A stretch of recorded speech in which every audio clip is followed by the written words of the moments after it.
I don't necessarily have to have nothing to do to find rest. It's more of a time where I can stop, take a moment, and realize in the midst of everything I have going on, there's something to be grateful for. My name is Max Carter. I am a senior at VSU going for a computer information systems degree. I like camping, hiking. I like being outdoors. Growing up, I felt that rest was anytime I didn't have something that had to be done. Now I'm starting to realize that rest is not necessarily relaxation, more like restoration. College itself has been one big season of situations that find me feeling overwhelmed. I find myself kind of not knowing what to do or how to handle things. It's that time where you have life-changing decisions coming up in just a few months, and you feel like you're expected to take care of that. You have assignments due that professors think that you should devote time to, and then you have work that prevents you from devoting time to assignments, and then you have family and friends somewhere in the mix. In those moments, I start to find myself, I kind of like neglect everyone else. I kind of zone in, and it's easy for me to think that all of my problems are the biggest problems, that no one else has problems like me. No one's had my burdens like me, and no one has gone through this.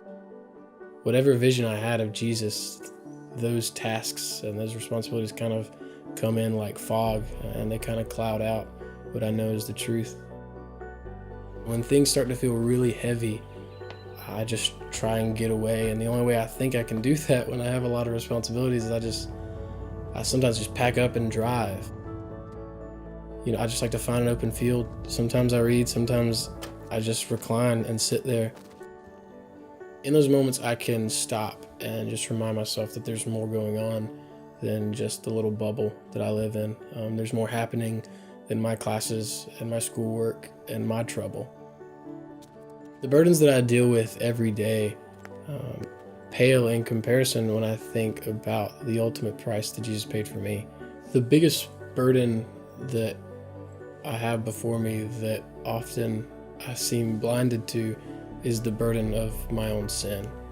And unlike all these other things I have going on, that as long as I just put my nose down and work hard, I can take care of them, I can't take care of my sin.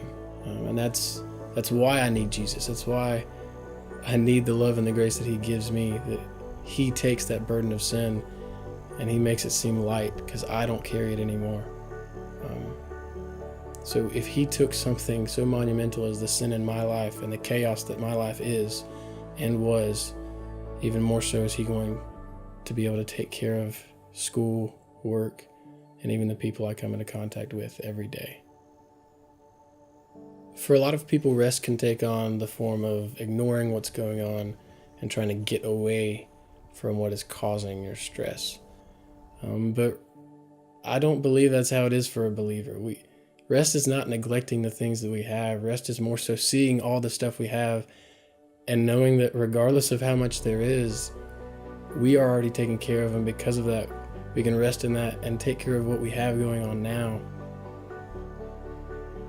Everybody's seeking a purpose. Everybody's trying to find out what their purpose is. Ultimately, my purpose is not just to finish school or even to talk to a customer at work, but my purpose is to glorify the one who made me.